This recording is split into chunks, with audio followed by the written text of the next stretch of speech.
Hello, everybody, and welcome back to our podcast. I'm your host, Martin Uchendu, and today it is my pleasure to be able to speak with Micaela. She is a former member of our Refugee Youth Services program, and she has a beautiful, phenomenal story to be able to share. So, Micaela, thank you so much for taking your time to meet with us. It's a pleasure to be here, Martin. Yeah, well, thank you so much.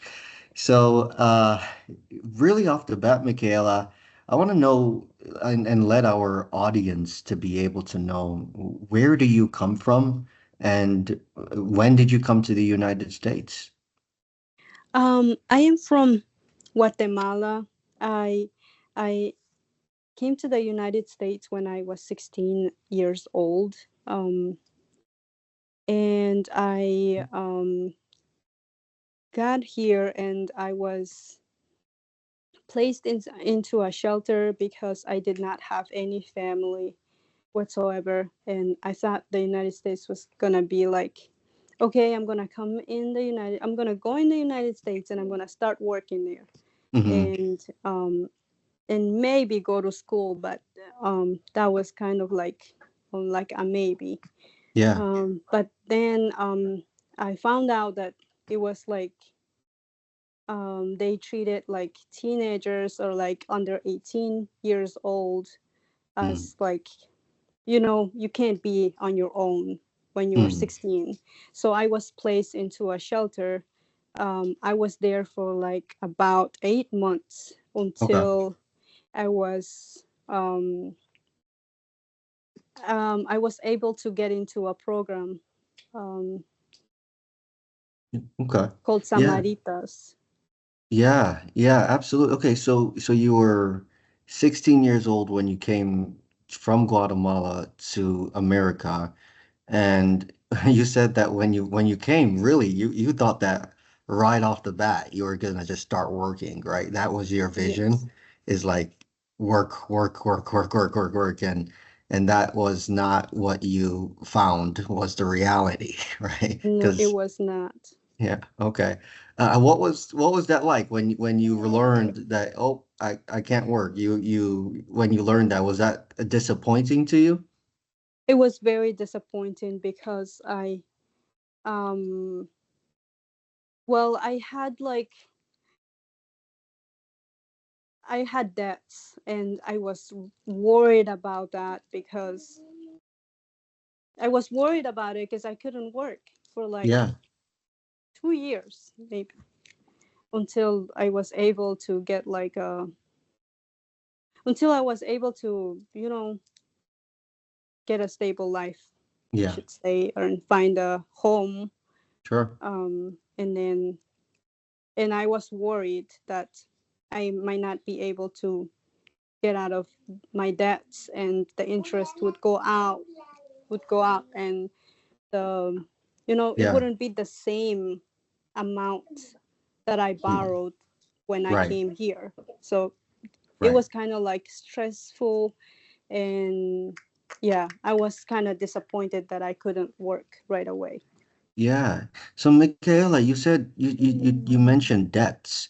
Were those debts that you had in Guatemala, or were those debts like to be able to come to the United States that you had to borrow? Like, what was the nature of those debts? um well, originally we had debts from my family had debts because yeah, my well, this was like one of our family got sick and they had to get like hospitalized and get like medical attention, and we don't have like insurance, and the government doesn't pay for anything over there. Yeah. And yeah, we don't have like a system where we can like get insurance and just you know be Mm. be okay. Right. And we had to Right. like borrow money Yeah. so that we can Right. pay for those medical bills.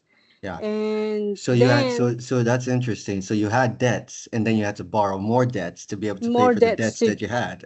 yes, that's correct. So I came here, and then it's like it was just overwhelming, Yeah. and I wanted to help somehow, but I couldn't over there. Yeah. And I also had a lot of family issues, like Right. siblings stuff, and um, yeah, it was like Right. Yeah. not a good environment for me then to Yeah. be there, and also I couldn't contribute because Mm. it's I was like very little, and Mm. yeah, it was kind of like overwhelming. And then I Yeah. came here, and then it was like more debts on top of our Mm. debts. Wow.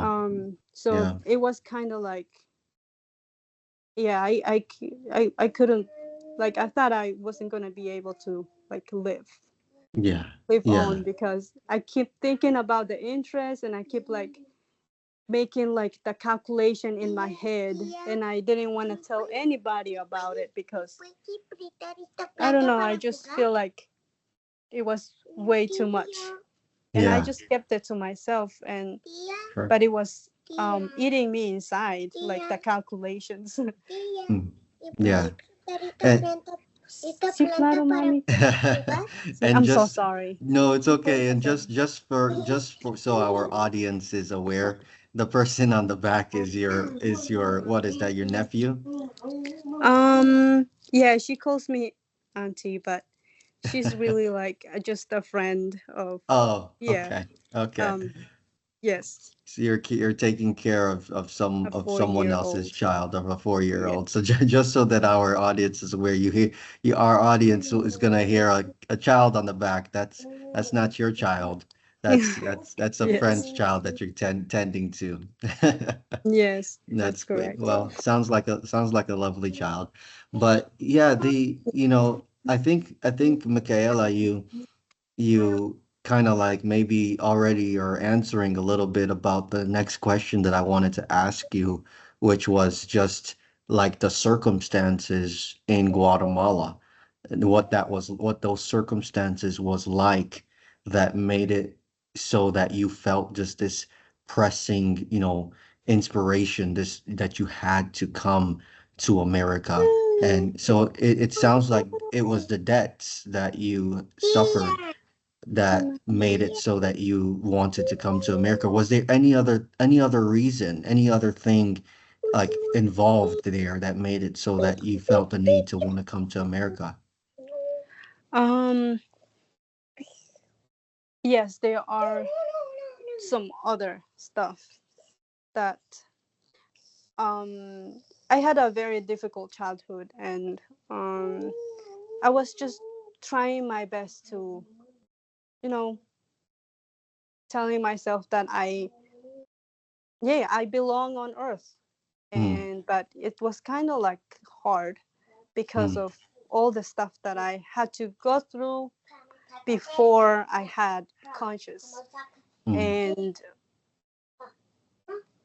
yeah, it was kind of difficult, and it was like kind of like affecting me without even like knowing what was wrong with me.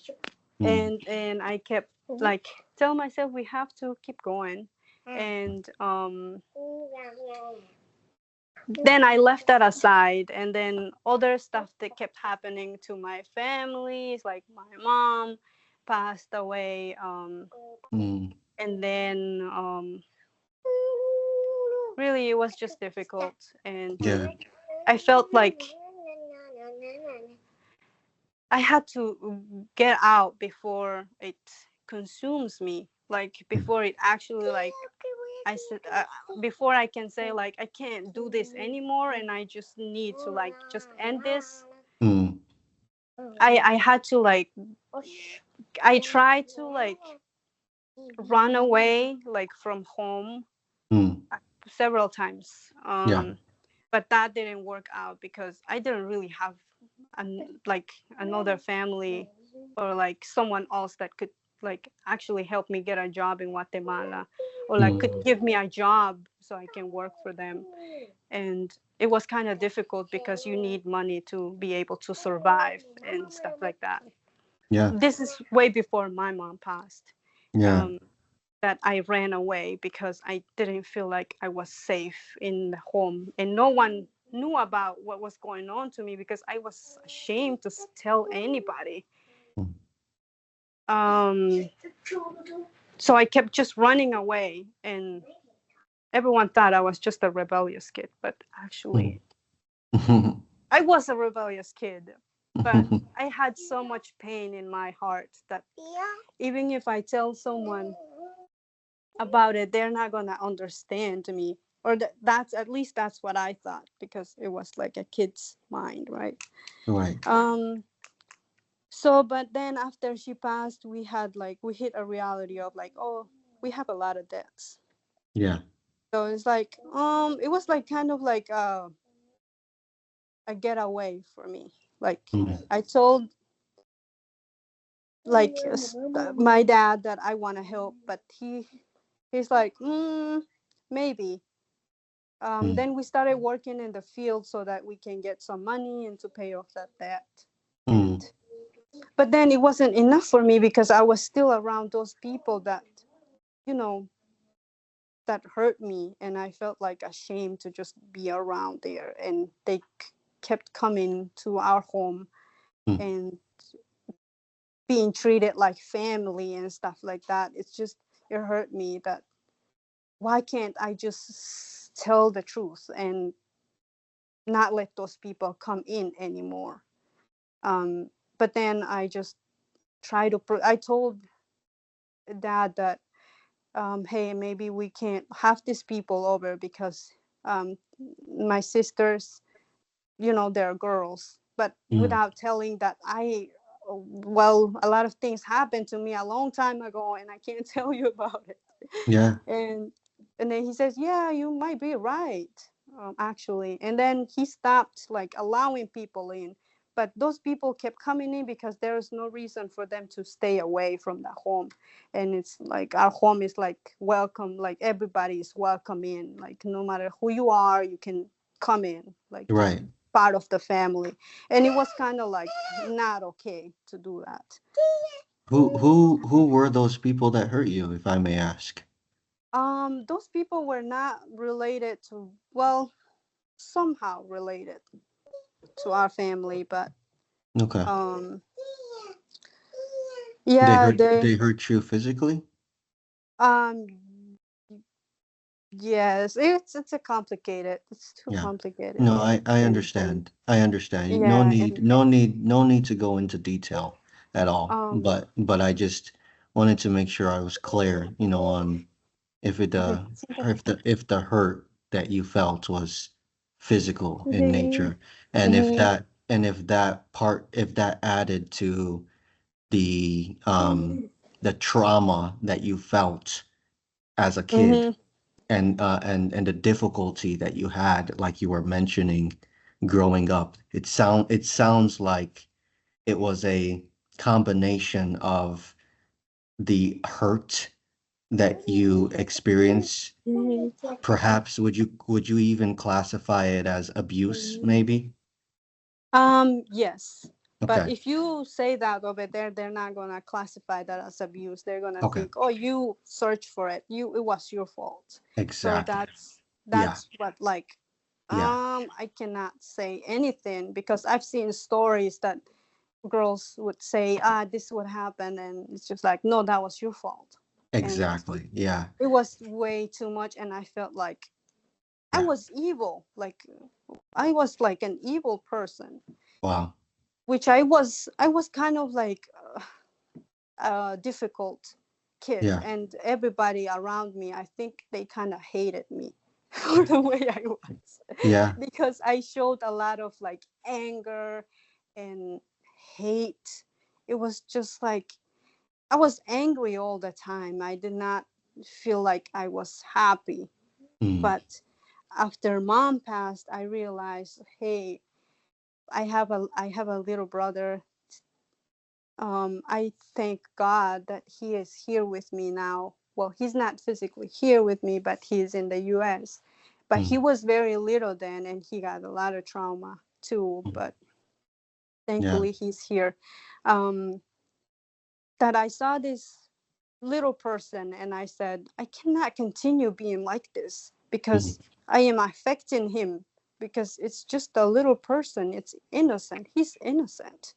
And this little person like looked up to me, like he would like hold on to my leg and telling me not to go to school, or telling me not to go to take him with me. And like that, like really like helped me develop like a sense of like what love was, Mm. or like what caring for someone, like I have to care for someone, like I need to, because this kid doesn't have anyone else.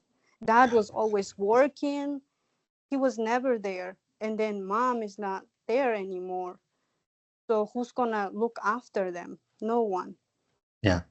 So that really helped me a little. And but at the same time, I still felt like ashamed Yeah. of everything. And that really just, like the debt just pushed me even more, like Yeah. I have to do something, and I cannot have this family just have no house in like Yeah. a year or 2 years because of that. Yeah. and Yeah. and then this little kid is just like, I need to do something.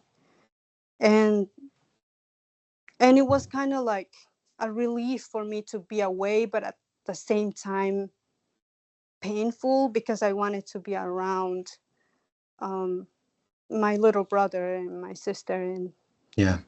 and You are because the they you are the needed me. you are the oldest child. Yes, I was sort of the oldest. Okay. Okay. So I think that that's a very important, and the things that you just mentioned, in that it was a combination of a number of different things. It wasn't just the debt. It Mm-hmm. was it seemed like, just hearing it, it's actually seems like the debt was maybe the straw that broke the camel's back. It was like Mm-hmm. the last kind of piece of the puzzle that really, or the thing that really tilted you over the edge of saying, this is too much. There has to be a change. Life cannot be the way it currently is. And that ultimately is what led you to America.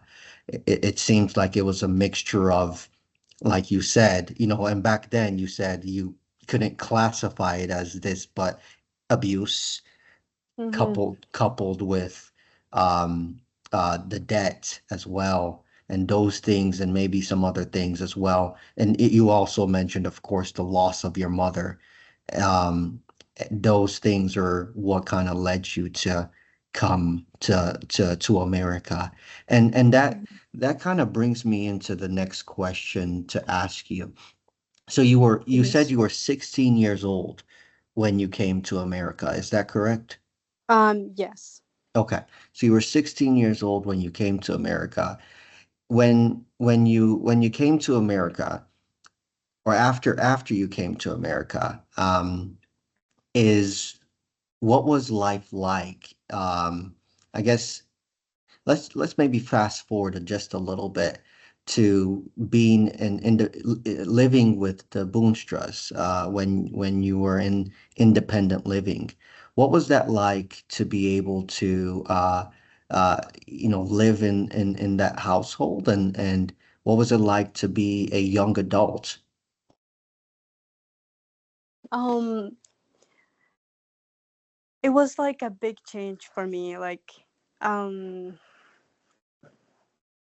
it was the constant change of like being from foster care to foster care, because not foster care, like shelters and programs, and then foster care, and then foster care, so like changing all the time. And when I got there, it's like kind of like different. It felt like I was a part of something, like I was part of a family, not Mm, like, okay, this is gonna be like a like temporary, you're gonna leave and then never come back. mm, felt like it was like kind of like permanent, but at the same time I did not want to accept that because I do not want to bother someone. I don't like to like be a burden. Mm, And I kind of like just removed myself from like being trying to be part of them. But mm, it just like nature, it's like nature, it's just it happened without even wanting to. Like I kept pushing them and I pushing back, like I push them like kind of like you know what, you can be um you can still like keep living and mm, I'll be like a ghost, like I don't exist. mm, And I kept trying to be like that and avoiding that I mm. was becoming part of them. And Right. then they helped me a lot with my studies Yeah. and they really want the best for me. They don't want me to just be like okay. They want me to be like better and better every day. So when you came to America, you straightway you went into a shelter, and then from a shelter, then you were moved to foster care. Is that correct? Um, yes. I was moved into like sort of like a correctional facility. Okay.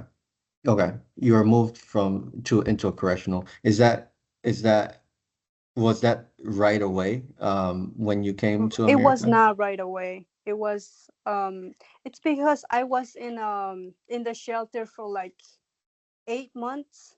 Okay. So I was there and you receive like reports if you did something wrong, like let's say you brought like an apple to like upstairs to the annex stuff, like you know they have like floor annex 1 and annex 2, and then you bring like an apple to annex 2, you get a report. And Uh-huh. if you stay up all night and get reports, and I got tons of reports. Oh wow. And foster care did not want me because I had lots of reports. And um and honestly I got into fights with other girls too because I don't know, they just we were girls and we just got mad at each other.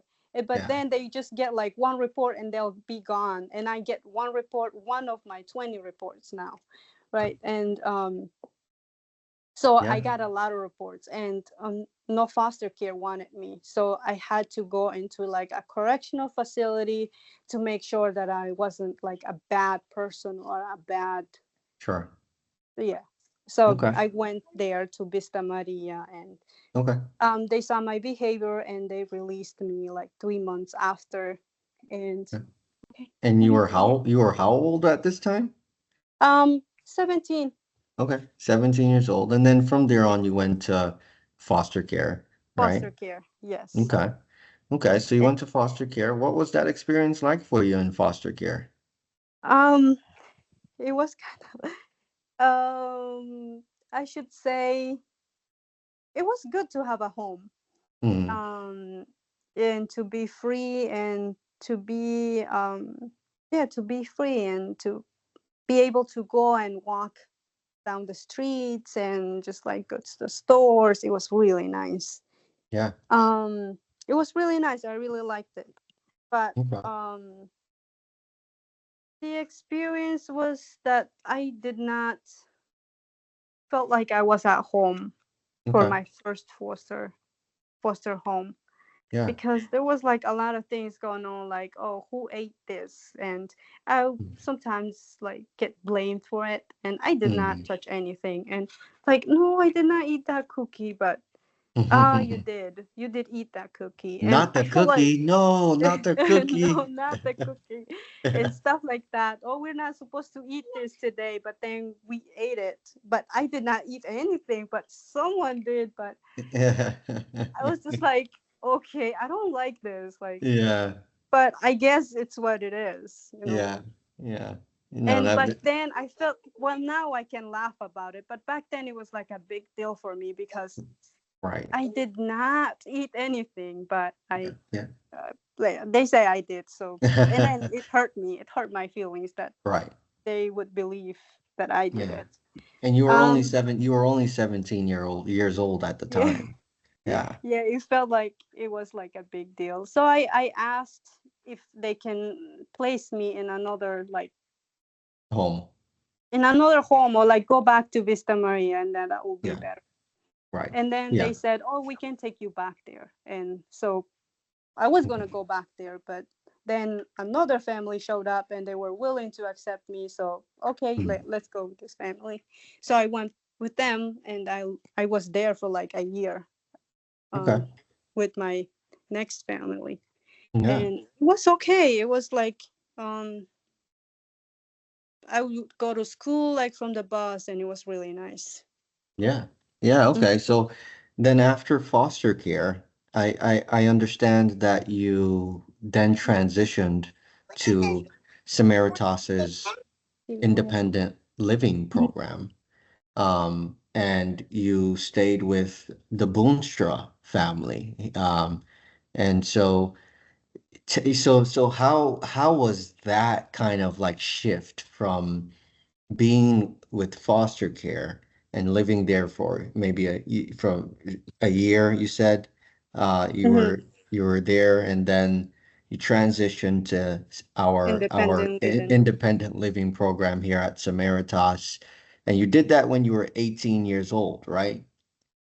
I believe so, 18 or Okay. 19. But I was in Vista Maria for like almost a year because I left the correctional facility because there's like levels to it. You be like, if you behave, you would like be three months in one, and then you would go to the next level, which is more like a little bit more freedom. You can actually like ask for someone to take you out and like walk in the garden or something. You get like a little bit more freedom, and I was there for like maybe 6 months.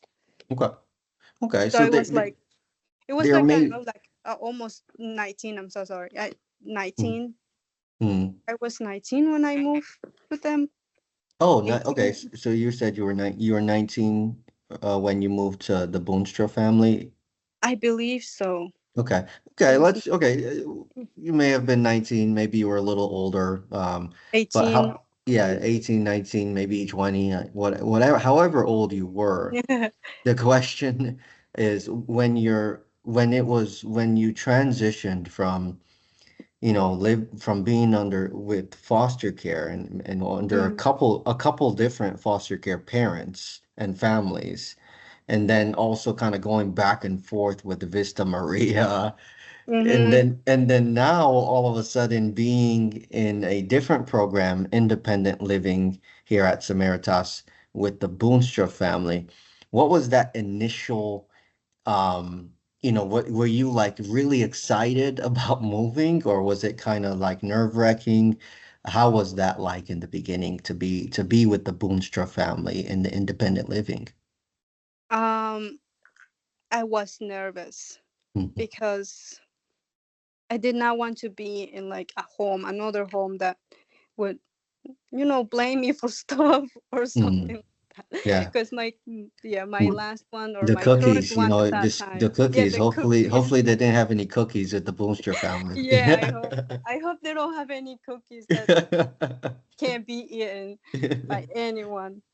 So I was kind of nervous, and I felt like I cried Mm, because I did not know them. I did not know, and I was kind of nervous, and I was sad, that because I didn't know the future. What is it gonna be now? yeah. But I got there, and they did not have cookies. Thank God. Yeah, they did not have cookies. So they were very welcoming, and they made me feel like, this is a safe home for you to be Yeah. who you are, and we are not gonna judge you for it. Yeah. Yeah. Yes. It's good. It was like it was like an incredible experience Mm, to that's meet them, to be yeah. like, yeah, it's like kind of like I'm fortunate to Yeah. be able to meet them and be part of their family. Yeah. That's awesome. That's awesome. Were they happy to see you and meet you and welcome you into their family? Yeah, they were very happy. Oh, that's good. Yeah. So then when you were so at this point in your story, you're a young adult, Mhm.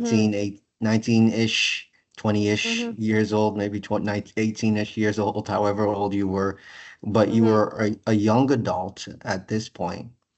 Were you, were you finally able to work? Were you going to school? Were you what were you doing? What was your life like? What was your daily kind of routine like? Um, I needed to graduate from high school, so I Yeah, was on my last year. I was a senior, and I was not able to work because immigration stuff are very right. complicated, and I was not able to work. But I found a job like working as a gardener, Mm. and because I really needed that experience, and um, Laura agreed that yeah, I think you need experience for like working here in like in the U.S. And and Laura was Mrs. Boonstra, right? Miss Mrs. Moon. Okay, Laura, Mrs. Laura Moonstra. is the mom of the household. Got it. Yes. So she says yes, you do need experience, and then she was able to find someone. Well, she found someone that she trusted, and I went to help um for with her garden and stuff like that. And so yeah, Great. I kind of like worked Yeah, at just like nice. gardening stuff and get experience of how to earn my money Yeah, in the US. So she was really nice, very helpful, and she introduced me, like she got me in a way into like working. that's really incredible to hear. Well, Michaela, I really just want to thank you so much for Thank you. sharing your story and taking your time. I know that your hands are Thank full. you. Your hands are full right now with you taking care of Oh your yes, friend's I'm sorry about child. that. So, but it's totally fine. He sounds like an adorable kid. Hmm. But just in spite of that, just thank you so much just for taking your time to um share your story with us and just tell us about where you came from and and like I said, the the challenges that you faced to be where you are today, where you're married, and to be where you are today, where you're a homeowner, to be where you are today, where you are have goals to return to school, where you work. It's really, I think, just such a fulfilling testimony, and then just really just a story of someone who overcame challenges and hurdles to be where she is today. So I really applaud you and just want to thank you so much for again for the time that you've shared with us. Thank you so much for having me, Martin. It was a pleasure to be here and share my experience with you. Yeah. Thank you so Yeah. much for giving me that opportunity.